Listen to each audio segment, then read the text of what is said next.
distância, mas esse é um processo temporário, né, que muda quando eu alcanço o conhecimento. Certo? Isso é muito interessante, né? Esse é um processo de interpretação muito diferente daquilo que nós conhecemos, né? Então, vocês vejam, né, tentando sintetizar alguns pontos, né? Toda mensagem que nós encontramos dos chamados heréticos, né, ou nesse caso dos gnósticos, né, é uma mensagem muito diferente daquela mensagem tradicional que nós recebemos, né?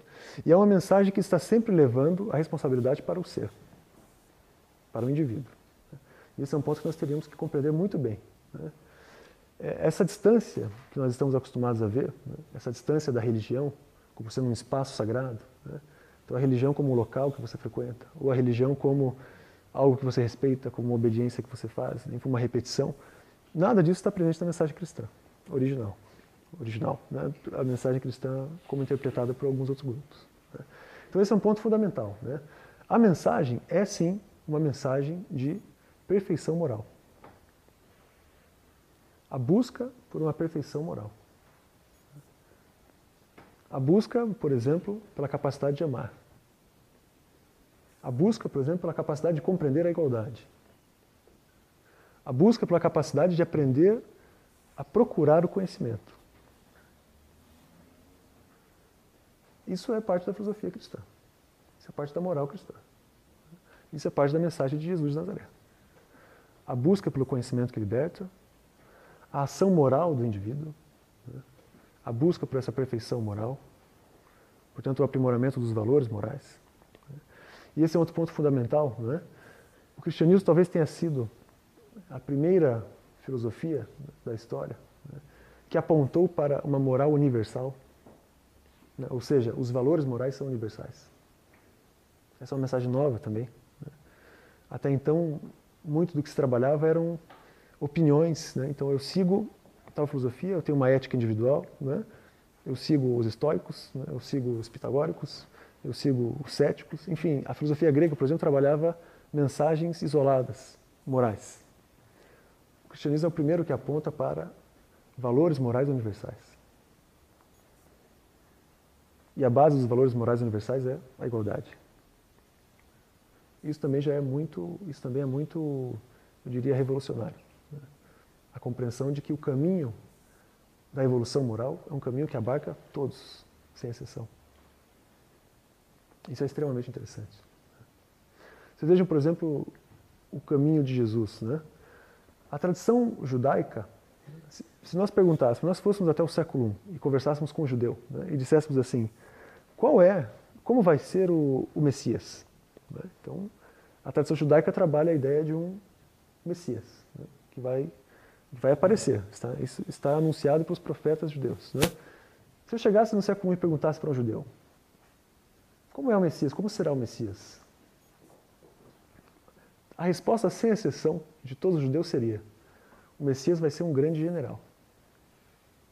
Porque a ideia que os judeus tinham do Messias era de alguém que chegaria com um grande exército e expulsaria os romanos. E instauraria o reino de Israel. Ou seja, a ideia que se tinha do Messias era de alguém que iria se impor pela força. Era alguém que chegaria e pela força e pelo poder instauraria um reino de Deus, né, que seria o reino de Israel, na terra, expulsando qualquer outro invasor.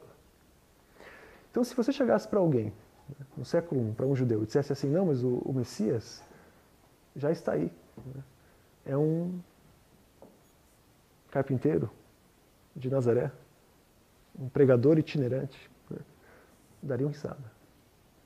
Os judeus dariam risada. Se você dissesse assim, não, mas o Messias acabou de ser crucificado pelo Império Romano, o judeu daria risada. Diria, não, mas então não é o Messias.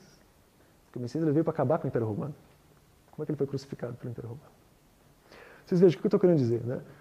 Esse Jesus que nós conhecemos, o Jesus que andou entre os mais excluídos, é um Jesus completamente inesperado. Por isso a mensagem dele não foi compreendida. Esperavam um Messias que trabalharia com a força e com o poder. E o que nós encontramos foi o contrário.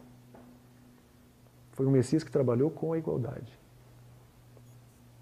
Foi um Messias que estava entre os mais excluídos do contexto.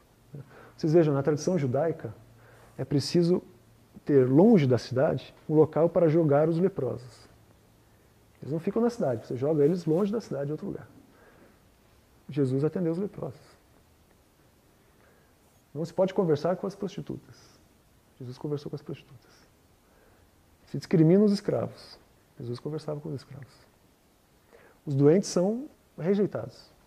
Jesus atendia os doentes. Vocês vejam o que eu estou querendo dizer, né? Essa mensagem da igualdade é uma mensagem que está na vida de Jesus de Nazaré.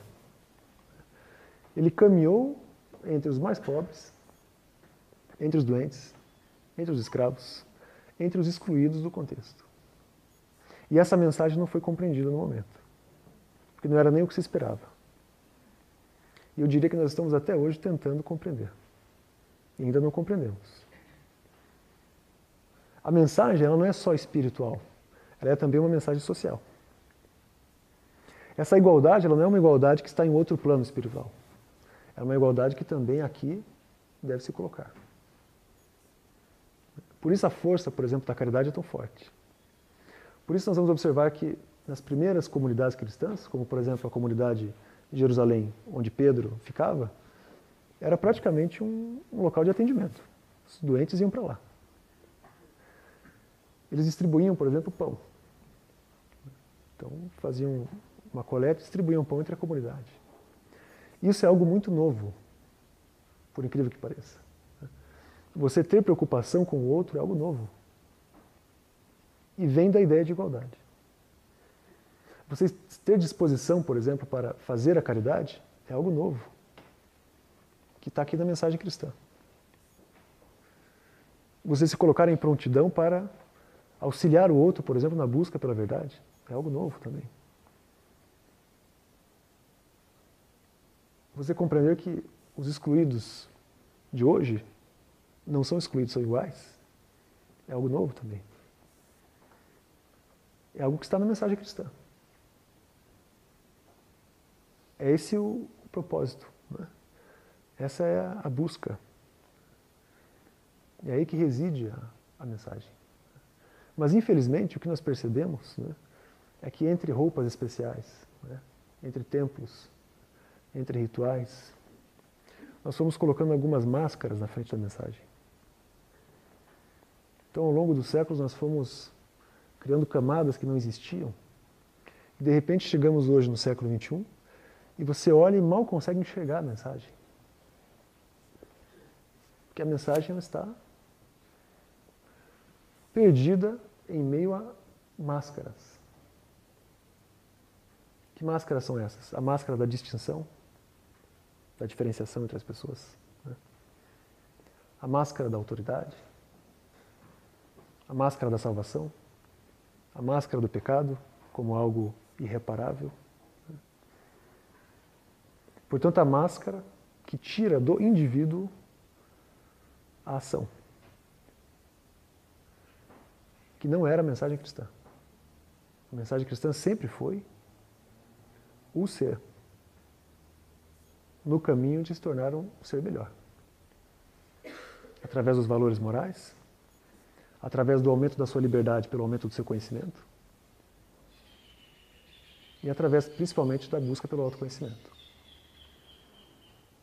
Então, talvez, né, eu diria que seria importante, né, se nós, pelo menos, utilizássemos alguns desses apontamentos, né? É claro que não dá para, em uma hora, né, trabalhar os elementos, todos os elementos, né? Mas pelo menos eu diria que se nós conseguíssemos romper com aquilo que nós julgamos certo e romper com essa distância que nós fizemos entre nós e Jesus de Nazaré, então é outra coisa. Se nós rompêssemos com isso, eu já acredito que seria um grande avanço. Se nós entendêssemos que não. A mensagem ela é necessariamente prática. Não é uma mensagem de utopia, não é utópica. É uma mensagem para o presente. Por isso foi tão ruim, por exemplo, essa mudança no conceito da ressurreição, né? Porque todos aguardam o momento da ressurreição do corpo. Quando a ressurreição ela é espiritual hoje, alcançando a iluminação. Saindo da ignorância e alcançando a iluminação. Então, eu acredito que esses são alguns traços básicos, né? Alguns elementos, eu diria, centrais. Né? Esses textos, né, esses evangelhos,